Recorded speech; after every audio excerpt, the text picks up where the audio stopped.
Hello, folks. Welcome to MLR Kickoff 2.0, revamped, bigger, better, and badder than ever. Dan Powell with you alongside the Professor, Pete Steinberg. And Pete, it's a new year, but things haven't changed in your world. You're on the road again in Chicago, the Windy City.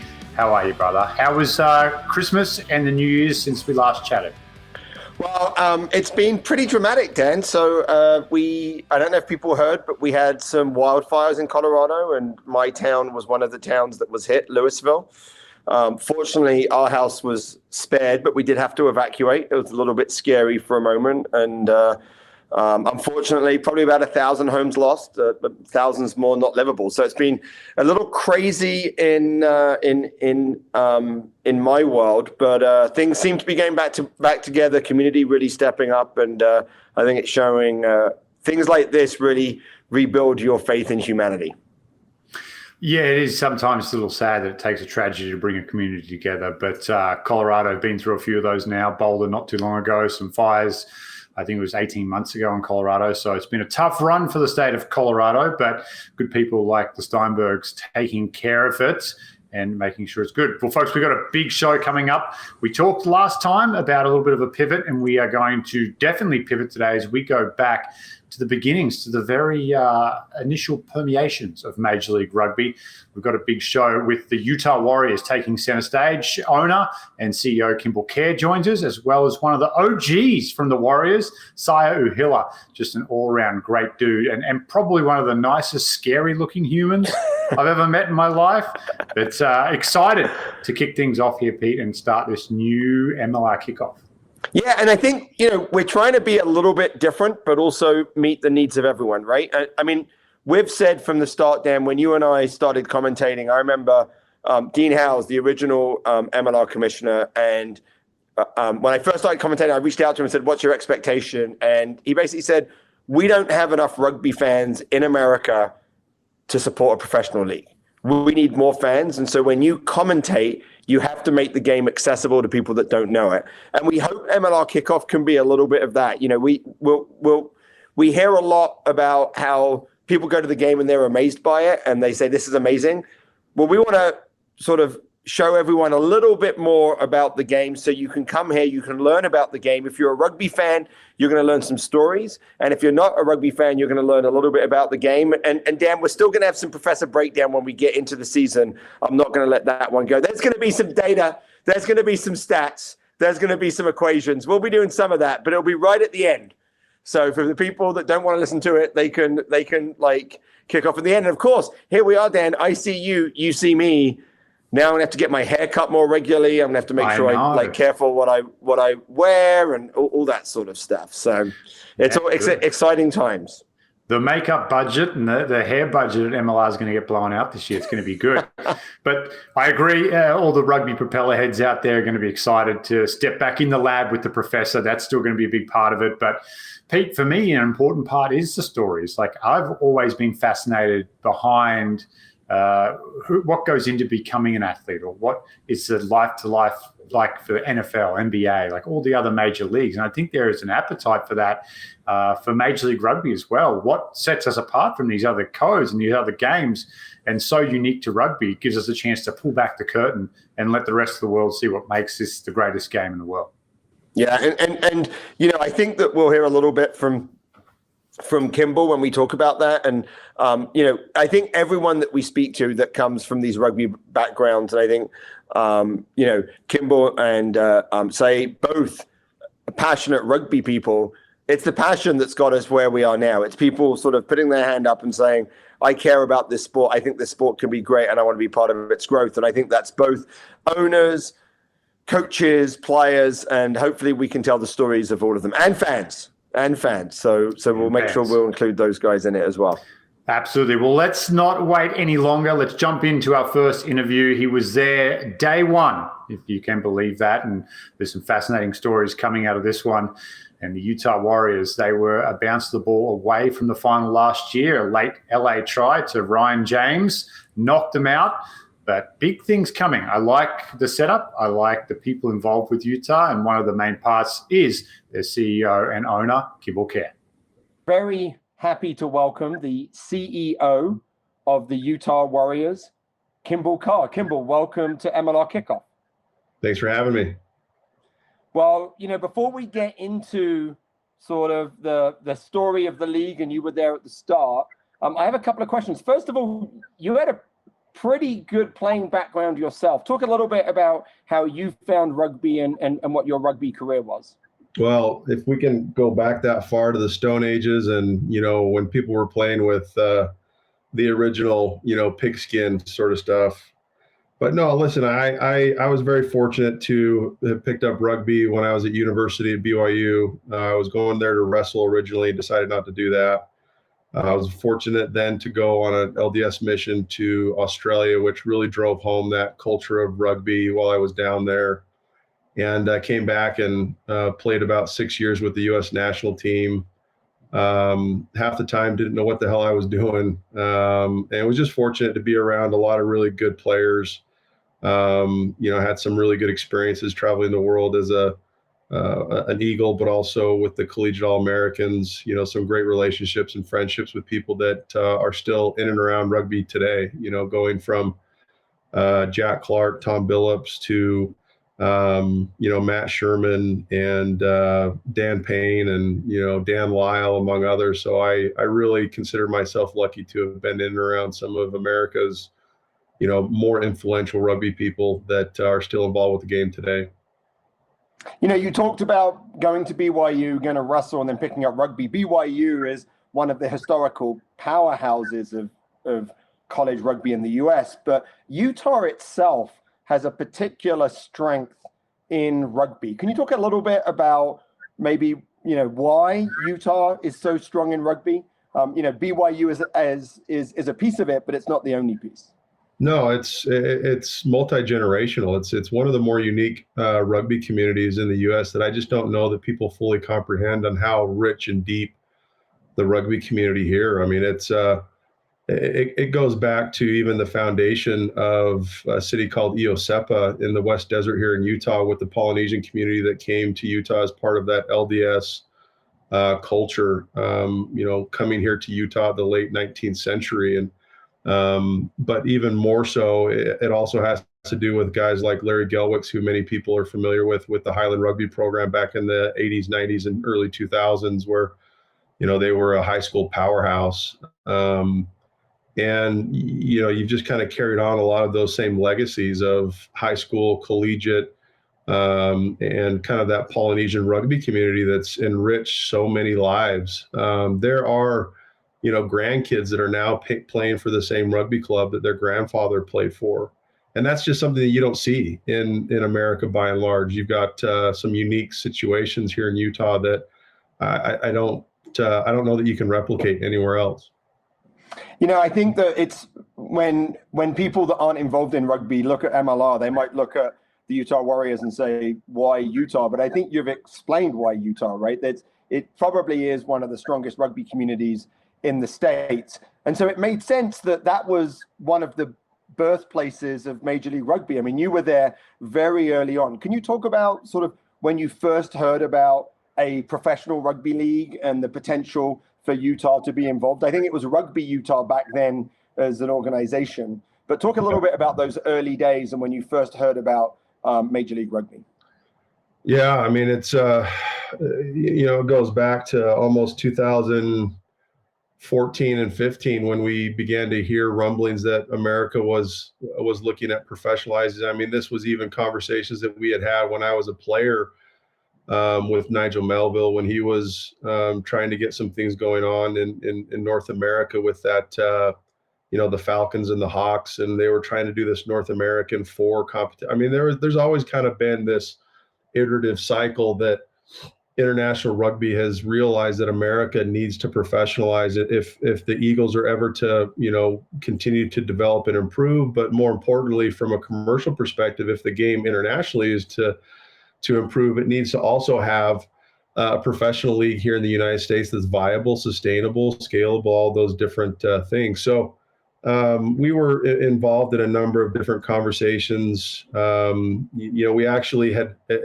on our side, it actually began with a conversation to, in some way, shape, or form, replicate in the city here locally of West Valley City to kind of replicate what Glendale had done at the time, and to utilize rugby as sort of an economic and community development tool for a community that kind of needed a bit of a rebrand and kind of a new identity.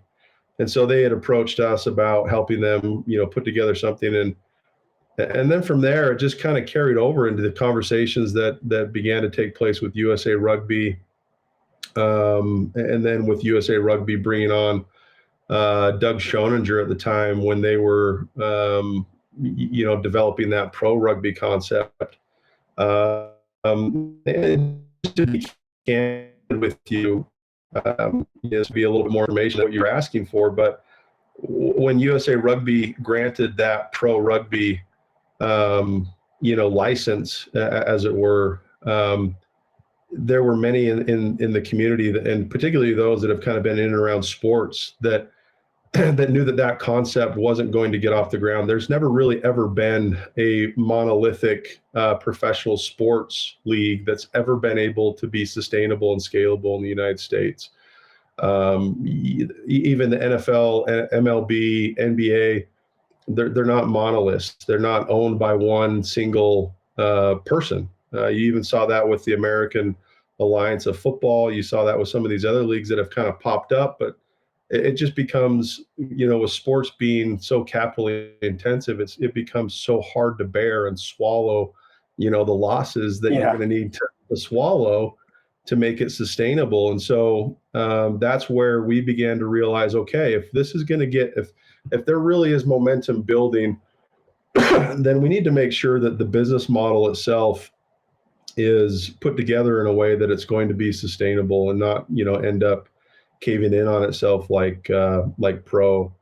So that's when we began to put together the conversations to put together Major League Rugby and look at the single entity business model that we did. So, a group got together, and of course, Glendale is in the outskirts of Denver and is a city that's really invested in rugby. So replicating that makes a lot of sense if you want to rebrand. But when you look at the, some groups get together and they say, yeah, we're gonna do this, and then it's like, okay, Rugby Utah, form a team. Like, what did you do first? That's like you're building something out of nothing, right? So when you looked at your plan, what did you feel like you had to get in place for Utah to be a place for MLR? Well, there's two things there to answer that question. And the first is, we knew that if Utah was going to have a professional team in any sort of professional league in the U.S., it needed to be involved from the get-go because, we're a small market. We're not, right on the edge. And I think for the most part, if people would look at Utah, they wouldn't really recognize the abilities and the strengths that it has in order to be able to, muster something like what we've been able to muster. So we knew that we kind of needed to be involved from the ground floor. That was one thing. The second thing was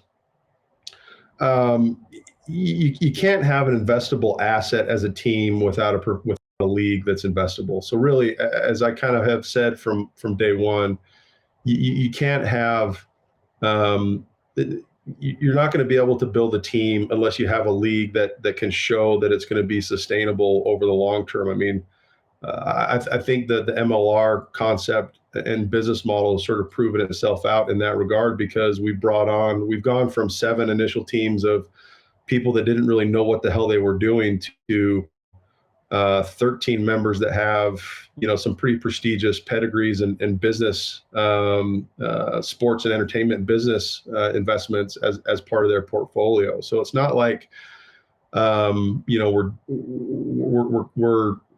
we're making this up as we go. I mean, I know we are kind of building the plane as we fly it. That's two very separate and different conversations. But, I think the model itself where we knew that if Utah was going to have a team, it needed to have a league that it could reside within, but that league needed to have the legs to be able to financially be investable and sustainable. When you look at the first season, what was the the thing that was surprisingly easy, and what was the thing that was surprisingly difficult? Oh man. And, I mean, going back to some of the meetings that we had, I remember our first commissioner, Dean Howes, who was kind of a mentor of mine, but also just a good, close personal friend. I remember him saying things like, this is a heavy lift, and I don't think you guys fully comprehend really how heavy of a lift this is.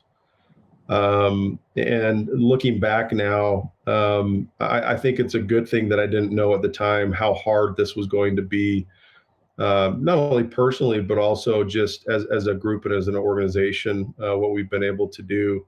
I mean, there's countless sleepless nights, and there's just unbelievable pressure from, investment dollars to partners to sponsors to try to get a new team started in an established league is one thing, but then to start a new team and a new league at the same time, I mean, that's just a whole separate ball of wax. And I don't think we even knew, us, Houston, Glendale, Austin, New Orleans, and Seattle even knew what that meant at the time. Right. But we all were committed to each other.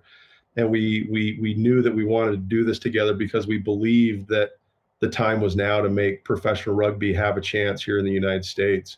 So I think that's the biggest thing is we just didn't know how hard it was going to be personally and professionally for all of us. But, looking back, one of the, I don't want to say the easier things is just how readily this sport just helps people fall in love with the game itself. I mean, it's kind of weird to say this, but we need to have all of the event production and everything else, but really, as we all know, rugby speaks for itself. People, they'll come to games, and they've been doing this ever since I was a player and a coach and administrator, what have you, in the game. People will say for the first time, I didn't know what the hell was going on, but I loved it. Right.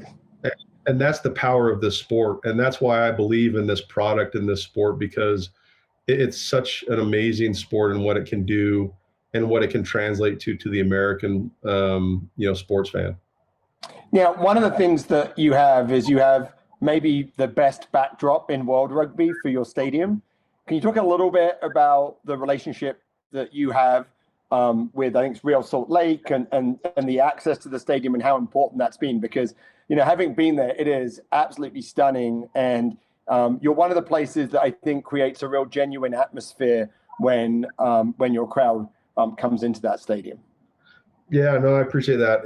Listen, to be honest with you, I think we kind of got lucky. We didn't really have a place to play. Unfortunately for us, the owner of Real Salt Lake at the time, Deloy Hansen, who's now just had to sell to the new owners of Dave Blitzer and Ryan Smith. Deloy Hansen was looking to build this academy facility out in Harriman, and they were building a 5,000 seat stadium there as part of their USL Monarchs team. And trying to look and identify places that we could play, that was the one that was at the top of the list. And, we were just fortunate to have a good relationship with those folks, and they've been supportive from day one. In fact, I would dare say that we wouldn't be here without that partnership with Real Salt Lake. They needed to program the facility. They needed to kind of bring in additional eyeballs and butts, so it's been a good thing for us. It's been a good thing for them. We can hope to continue that partnership in the years to come. Now, Utah has maybe one of the most American flavors as a team. It has an American head coach. It appears that when Eagles leave their teams, many of them end up going to Utah. You have, a general manager that is named Brandon Sparks, who's very well connected in college. You probably scout the college game better than anyone else. You have great local playing talent, right? So one of the few places that you probably have MLR quality players that are local. Can you talk a little bit about when you first started? Was the goal to sort of be, to have a strong American flavor, to have it be an American place, or is that just something that kind of happened because of the best resources and players that were available? That's a good question. And candidly, I'll be completely honest with you. At the outset, I couldn't tell you that we had a specific formula that we thought we needed to have. I did want to lean in towards. I did want the Warriors to always lean into, developing local and domestic talent, and that's something that we take a lot of pride in. We've had a number of guys that graduated from Utah, BYU, that have come up through the men's club divisions here, like Joe Mono, Logan Tago, among others that have progressed through the Eagles ranks. And we're fortunate to have a staff that we believe is able to articulate well with the current and upcoming Eagles, like Mikey Teo and Mika and others. So I think candidly, when we decided to bring on Brandon, that's when we really began to kind of formulate what that strategy was going to look like. And we believe that our strategy is going to be different from other people's. And that's what's going to set us apart. And that's what's going to be able to help us be successful by leaning into that domestic strategy more so than other teams. Now, that doesn't mean that you're not going to need to go after the top tier internationals in specific positions, goals, whether it be from a leadership perspective or, some type of key position, because there's just not a lot of 6'8" locks walking around America that know how to pass a rugby ball, right? Right.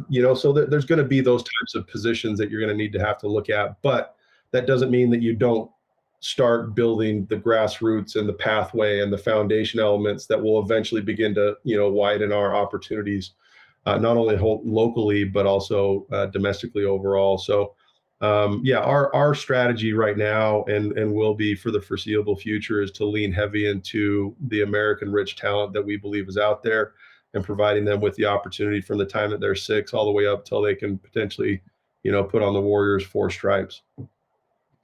Kimball, that's great. And I think that you're right that you're seeing fruits of your labor. And I think USA Rugby is benefiting from it. I have one last question. I appreciate your time. As you go into this season, right? So we talked a lot about the past, but as you go into this season, you had a great season last year on the field, made it into the playoffs, very exciting team, very exciting games. If you took out performance on the field, what would be the important goals for the organization this year? That's pretty easy. I mean, we've outlined those, and that's just to continue our professionalization across the organization. And that means, like this year, progressing to a team that is, full-time professional, as opposed to in the years past, we still have had guys needing to work a day job. I mean, that's kind of I don't think that's a hidden secret amongst, rabid MLR fans that some of these guys still need to provide for their families, but we're now progressing in that direction to be able to become a fully professional outfit like some of the other teams. But also off the field, in our front office, growing from kind of a part-time and consultant-based staff to a full-time. And we've now got 13 to 14 full-time staff in the front office, helping from marketing to ticket sales to game day operations to corporate partnerships and everything else. So, I mean, it's becoming real, and that's something that we need to continue to develop and evolve. And that's good for not only the Warriors, but for the MLR, because we're all in that same, we're all kind of in that same boat, where we're trying to mature and develop and evolve. And that's the key thing for us is, results aside, we need to show progress on and off the field of our maturity and our growth as an organization, in terms of our professionalization and specialization.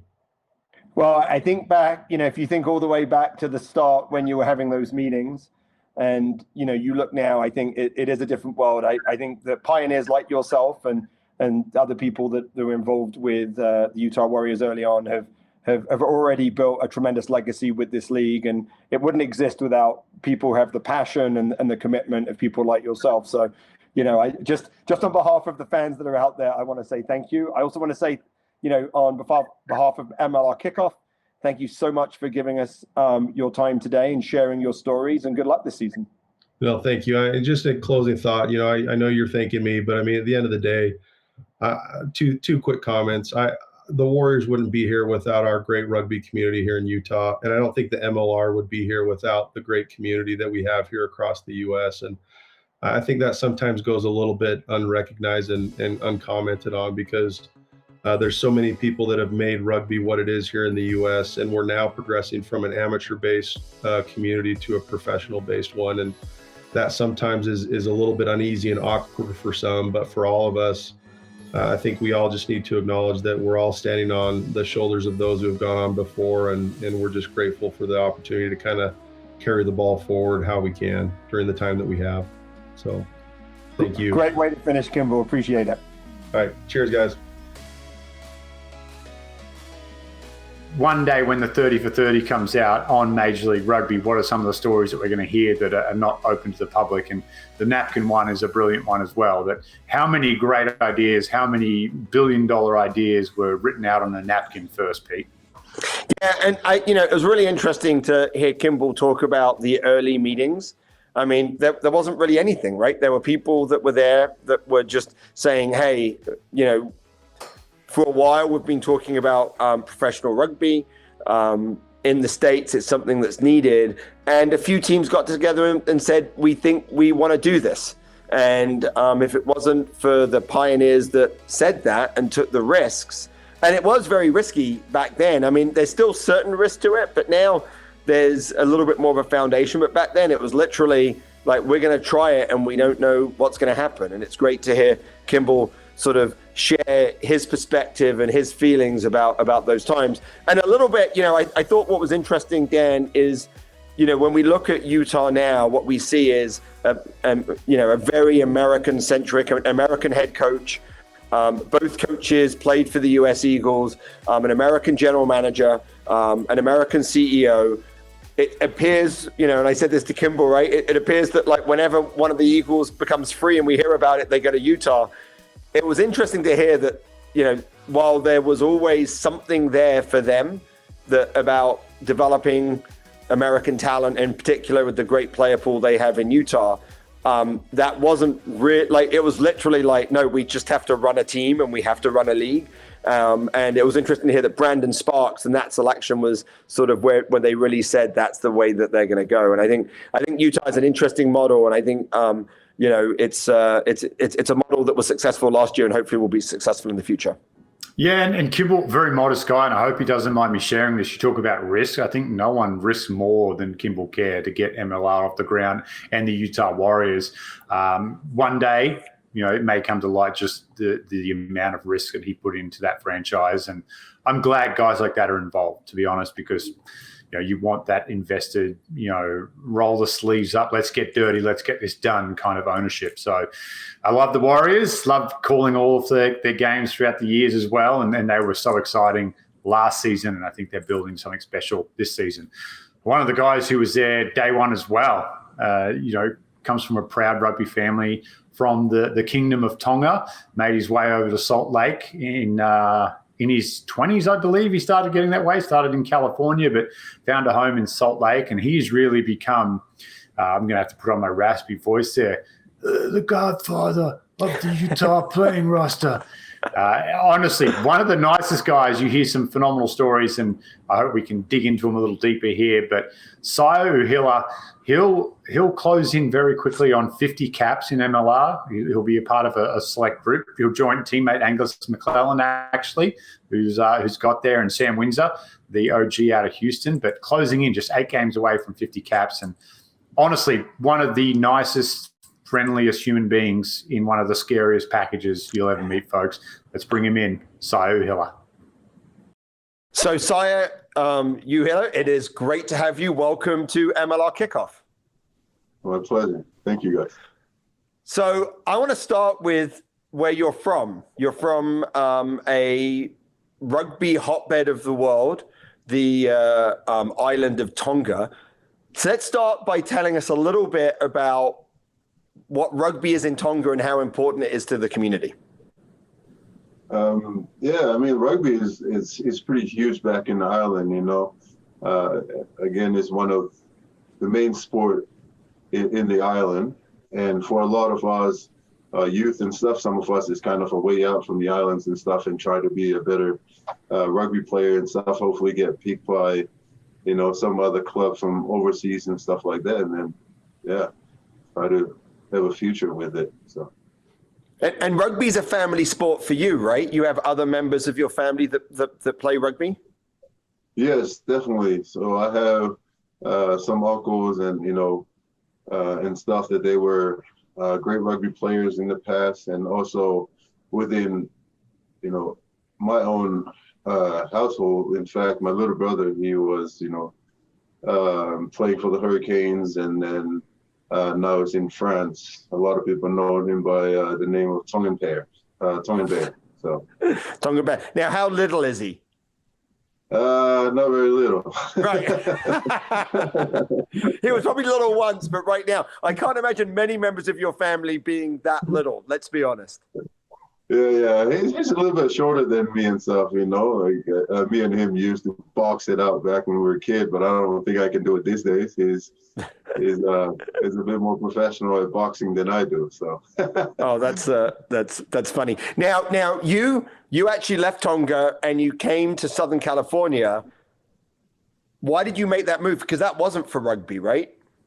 No. My dad was over there, and so I just came and worked with him pretty much. And just stayed with him, just doing construction and work with at a restoration company doing disaster cleanups. So. And were you playing rugby when you first came over? Back in the island, I was just playing rugby at high school. But when I came here to America, it wasn't, it wasn't something that I look forward to come here and play rugby, because I just didn't know how big rugby here in America, and plus I didn't know anybody that played rugby around the neighborhood where I was. But you did end up getting hooked up with Oceanside, right? So you ended up playing some rugby when you were in Southern California, but it wasn't a large part of your life. So talk a little bit about the recreational rugby you played back in Southern California. Yeah, when I was staying in Oceanside, a cousin of mine that was in the Marine Corps, he would always come out on the weekend and stuff, and it'd tell me like, "Hey, let's go play some rugby." And I was like, "What the heck is anybody play rugby? It looks like everybody, over here is surfer." And so I didn't know he already knew, some of the players and stuff that plays for the Oceanside Chiefs, and that's how I link up with them. So you come over, not even thinking about rugby. A cousin gets you to play a few games. You're kind of playing on the side, but then you leave Southern California and you come to Utah. So talk a little bit about that transition and maybe how you found rugby in Utah. Yeah, so I just when I moved from Southern California, I actually went up to Northern California to San Francisco. Rugby was a little bit more active over there with club rugby. When I that's the first time I heard of is it Golden Gate? Yeah, Golden Gate Rugby. But I ended up playing with the East Palo Alto Bulldogs in San Francisco, and then I moved from there here to Utah. My dad left, went back to the island and stuff, and then things I couldn't really afford anything over there, so I had to move out here to Utah. I got a job over here, and when I came here to Utah, I realized that there are a fair amount of Polynesian over here, and of course, when you know that there's a lot of Tongans and Samoans around the area and stuff, you know very well that there's got to be some rugby somewhere. That's it's like part of the culture, right? It's like part of the bonding. It's part of what brings Pacific Islanders together. Yeah, pretty much. And then I just played a couple games and stuff like that, and and that's how I met Kimball. So Kimball Kjar, the CEO, also on the show this week, meets you at a practice. But talk about what happens when the Utah Warriors is being formed. You're one of the OGs. You're one of the guys that was there at the start. What happened? Did you get a phone call? Were you offered a contract? Did you think about it? Did you jump at it? Talk a little bit about how you made that first step to being a professional rugby player. Yeah, I got a phone call from Kimball, with the invitation of being a part of the Utah Warriors. At first I was just excited to be a part of the team. I was just excited to play rugby, and kind of thinking, oh my gosh, this is like Major League Rugby. It's going to be a professional league. So it's one step is like a one step above, club rugby. And I was just too excited. At the time, I didn't really worry about the salaries, the salary cap and stuff like that. I was like, oh, hell yeah, I get to play rugby. So, yeah. So the step from being a recreational player and the rugby in Utah is very good. The club rugby is very good, right? But it's still, there's a big step in sort of like how you look after yourself, preparation. Talk about your first preseason and your first experiences and how you manage that transition. Oh yeah, man. The first experience with the major league, first preseason and stuff like that was a nightmare. Not like by any means, but the fitness and getting into like preseason training and stuff like that. I was like, I look around in the room and the first time we had everybody come in from everywhere, some of them were international players. Then you got to look around the room like, oh my gosh, like I'm glad I'm here, but at the same time, I'm looking forward to the training and stuff. In fact, when we were doing our first Bronco, I thought to myself, I'd rather die than continue with it. But by then you'd signed the contract, right? You would have to do it. And, yeah. I was already logged in, so there's no turn back around. So, well, it's funny because in the Bronco you turn back around all the time. It's like multiple sprints over and over again. Well, now you're a senior player. Do you still have to run the Bronco, or can you have a little twinge in your hamstring, coach, so you don't have to do it? No. I still have to run it, and I'm still struggling from season one to, the fifth season, and I'm still, yeah. So first season as a professional rugby player, you've got players from around the world, you've got internationals. Who were some of the players that impacted you in that first season when you were learning to be a professional? Yeah, I think the player that stand out to me was Fetzwa Nicolo, when he came here and stuff, I already knew he's, they were nobody at the time within the squads and stuff that has been, they have done what he has done, from Super Rugby to playing for, in the World Cup and all sorts of test matches and stuff like that. So I pretty much have to, learn some tips and things from him as far as the game goes, and also tips for recovery, just knowing that he's been through it all. So yeah, I mean, I think it's one of those things when foreign players come in, they bring that experience, right? And it's a way of being a shortcut to enhancing your game. So first season for the Utah Warriors, you're a professional rugby player. You're starting to travel around the country and play games. What are some of the memories that you have that you'll tell your grandkids? Some things that like have stuck with you in that first year, like things that just blew your mind away around that first experience? It's just like, I think for me is noticing that you are in the professional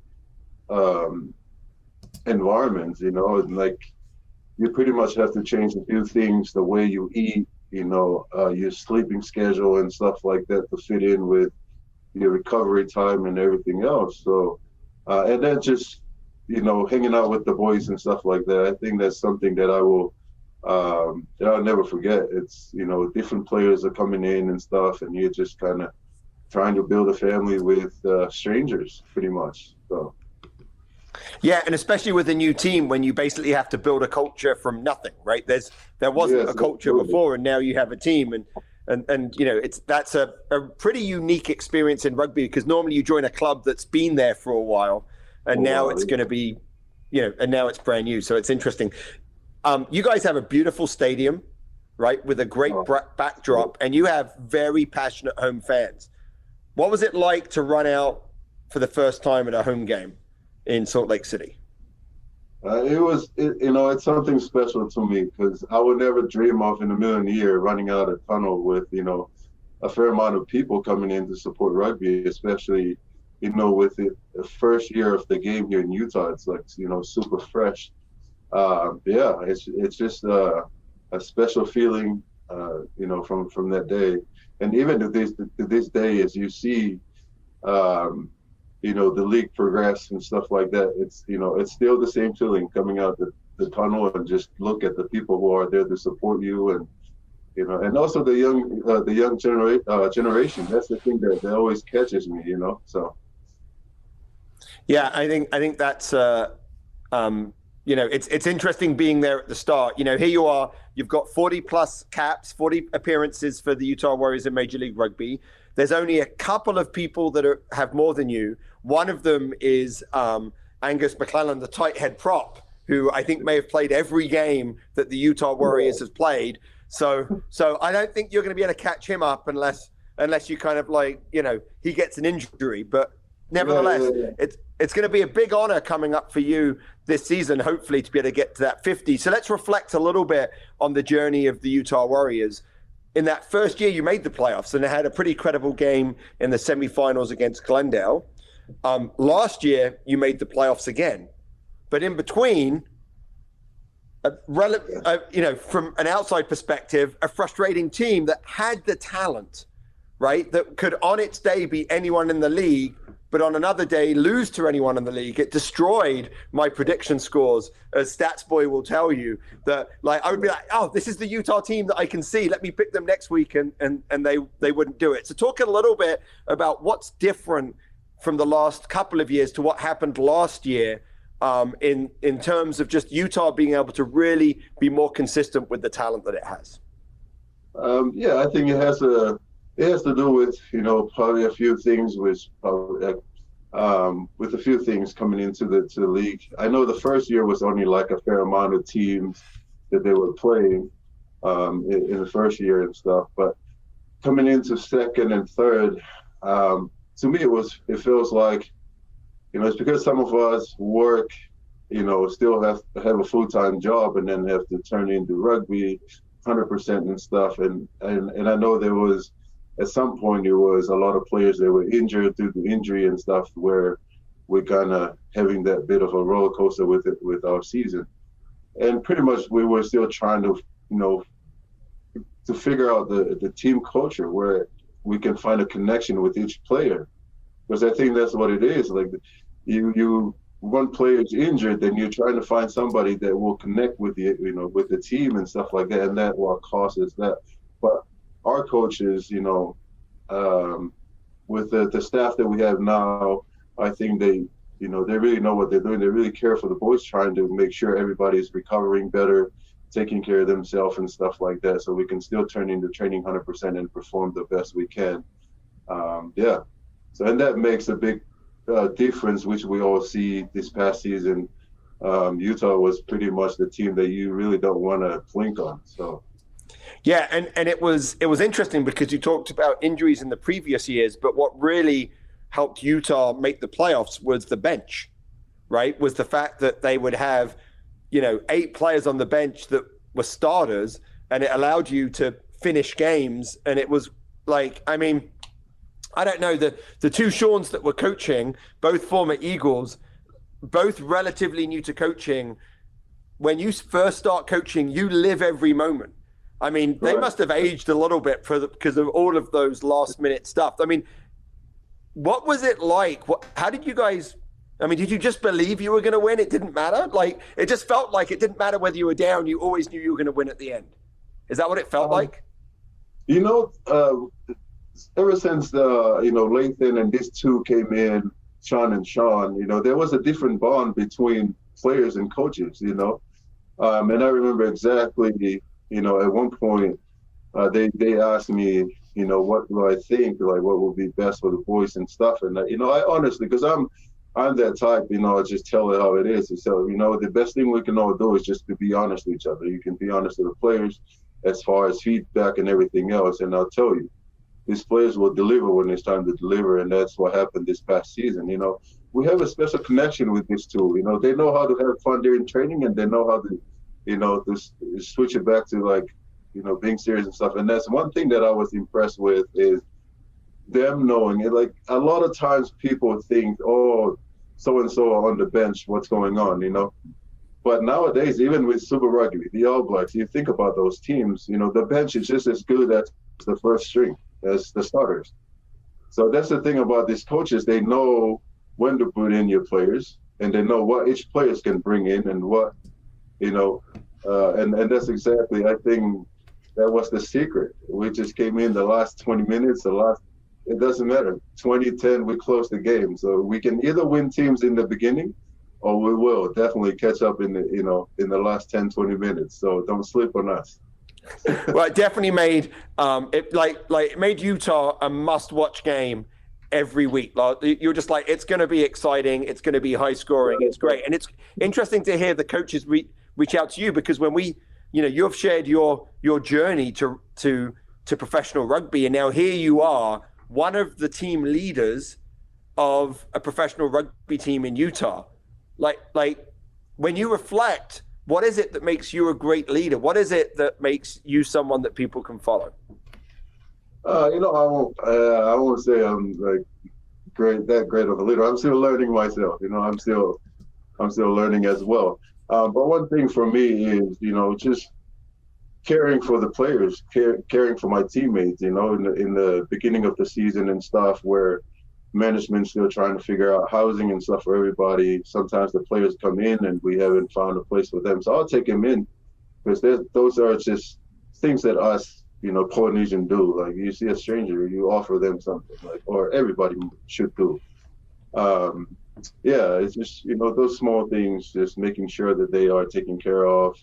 If there's anything I can help with, it don't matter to me. And just willing to do. I mean, even with being, one of the oldest players in the squads and stuff, I'm still bringing myself down to a point where I'm willing to learn from an 18-year-old, and the oldest in the team. So it doesn't matter if I've been there 50 or 100 cap, I still have to come down to my knee and learn from everyone else. So. So here you are about to embark another season of Major League Rugby. You reflect on the journey you have. What would you go back and say to the young Saya that started in 2018 at the start season, or the young player that's starting now? What have you learned that you would like to share with them? What I've learned so far is just being there to learn. I remember my first day with the Utah Warriors, when I got selected, I was like, oh yeah, I'm gonna play for the Utah Warriors. One of those things where, yeah, I'm good. But then when you get there, you realize with that environment is different. There are a lot to learn. Even to this day, I'm still learning. So there are a lot of things to learn, and that is my advice to younger players who are in the league at the moment, or those who want to be a part of the MLR, is when you come in, just be a sponge. That's all I tell, some of our selects.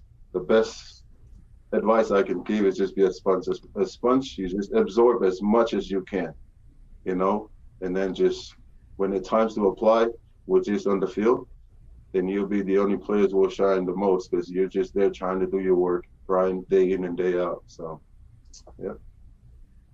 Well, that's great. That's great advice. I love the idea of growth, right? It sounds like, you're someone that's still wanting to grow, want to grow as a leader. You want to grow as a player. And I think that's a great message. I want to thank you for your time. We had some technical issues. You stuck with it, and I just want to call that out.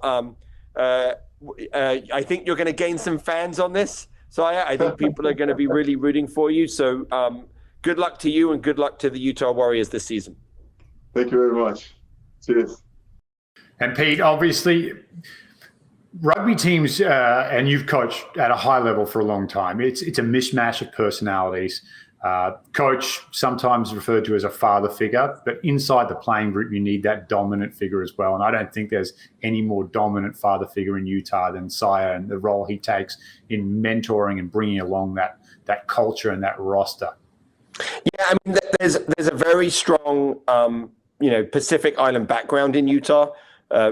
Kimball talked about it, and I think it's interesting to truly understand, the Kingdom of Tonga. It's this tiny place, but guess what? It produces really good rugby players, and hearing about his background and his family and what brought him over here. And then you're right, it is a very humble guy, but someone I think that people look up to, and one of those leaders that lead by example, right? And so I think it's great to hear those sorts of stories, Dan, about the people that have traveled around the world, come here, but not didn't come here to play professional rugby, right? Came here to make a home.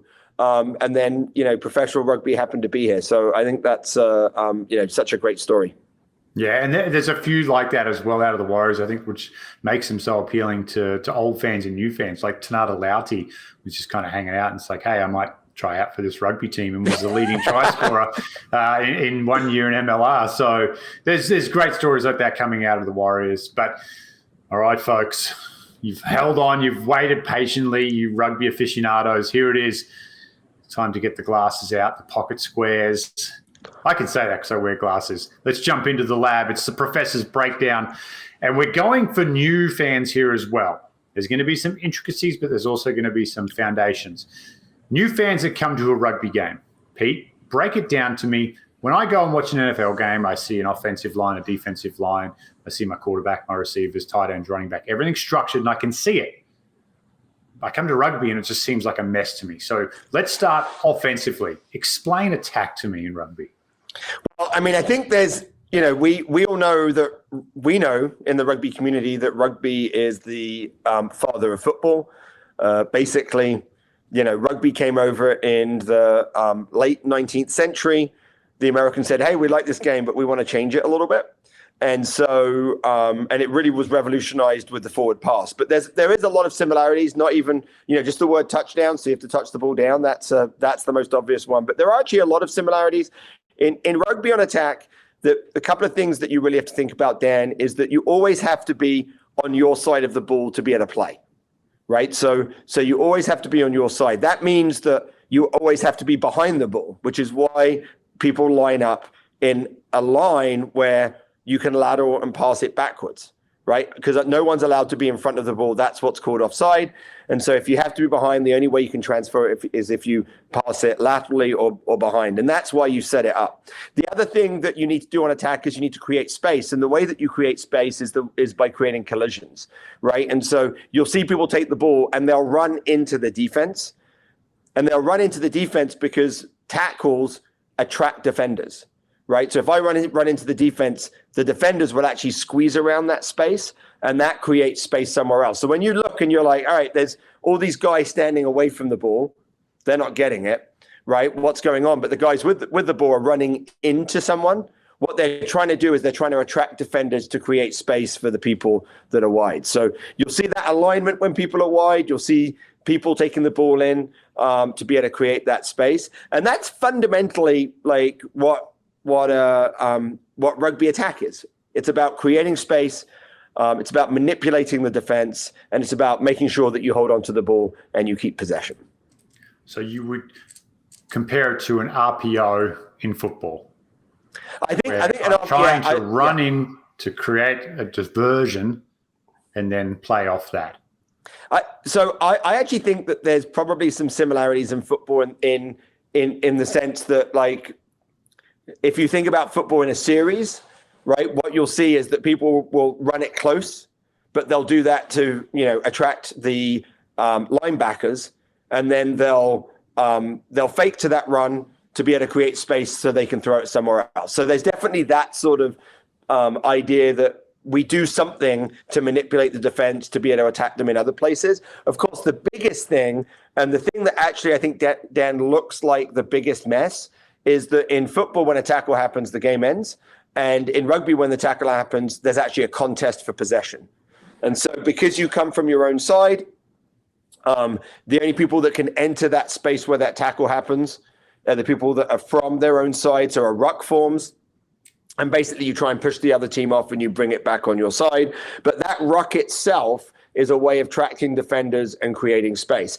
I think maybe the thing, Dan, that is even like that makes the game of rugby really unique for the American athlete, particularly those that play football, is that everyone gets to be the quarterback. So if I have the ball in my hand, I can kick, I can pass, I can run, I have to make that choice. So everyone ends up making the same sort of decisions that a quarterback would make, and it doesn't matter what position you are. And so that ability to have that freedom is what makes it a really difficult game to coach, because I can't tell a player what to do.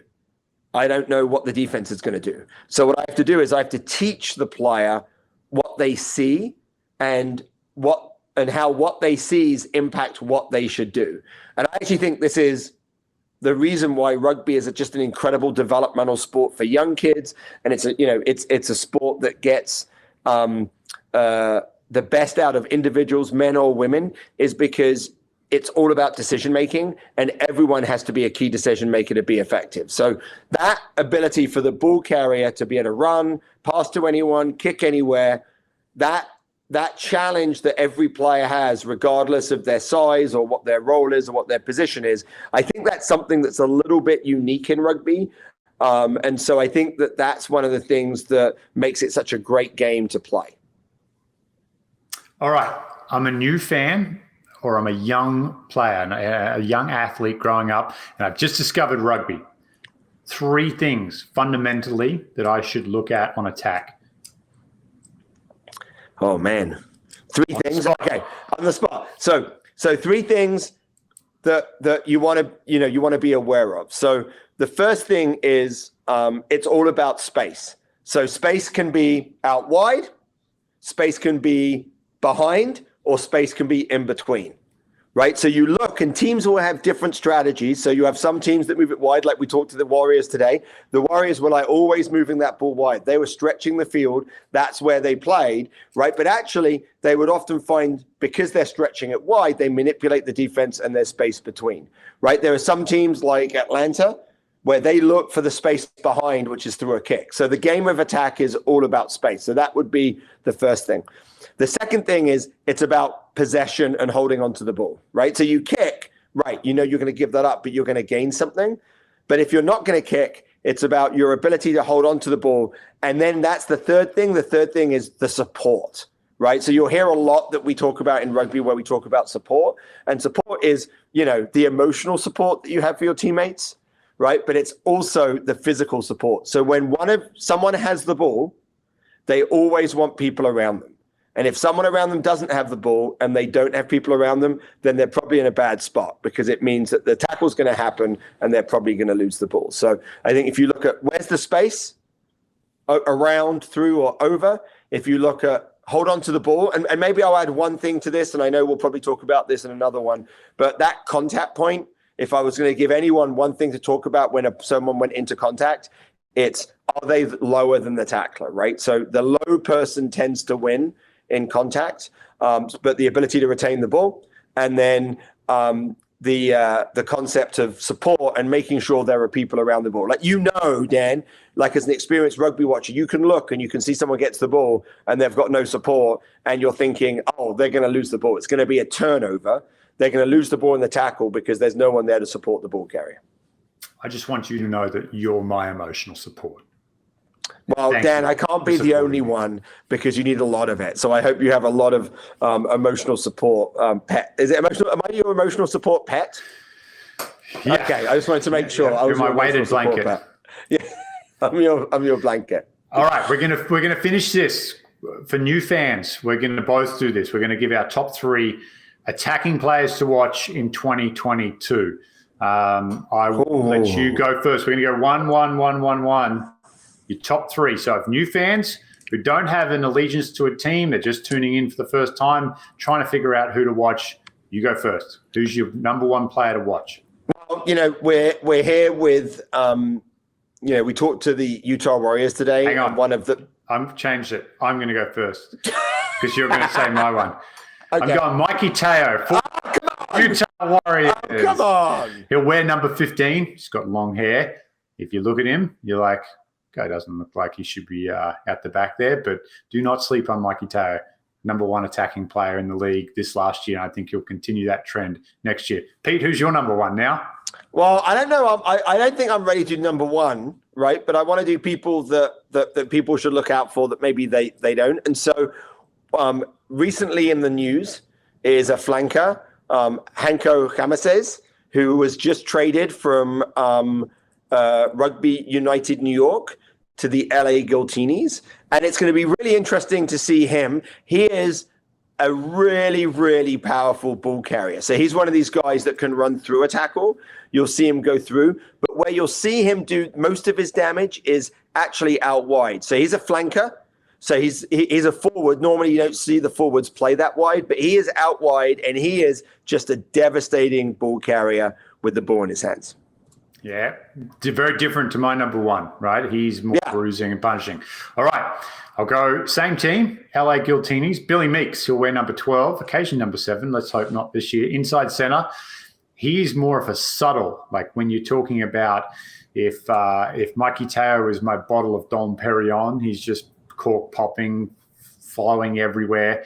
He's more of a nice full-bodied, red, where he's just a sophisticated, very intelligent attacking player, sleight of hand. He runs great lines for those just starting off. Great lines are like your route running. He runs great routes. He runs good lines. He's a good support player, offload player.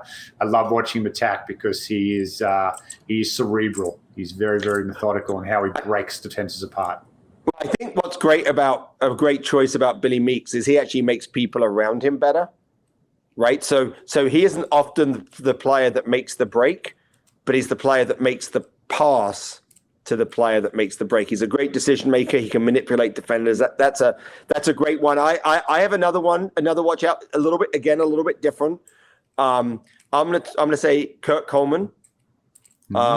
From Rugby ATL. And the reason I like Kurt Coleman is because I said, it's interesting. We've talked about like Mikey Teo and Hanko, who like to play out wide, right? Billy Meeks, who opens up the space in the middle.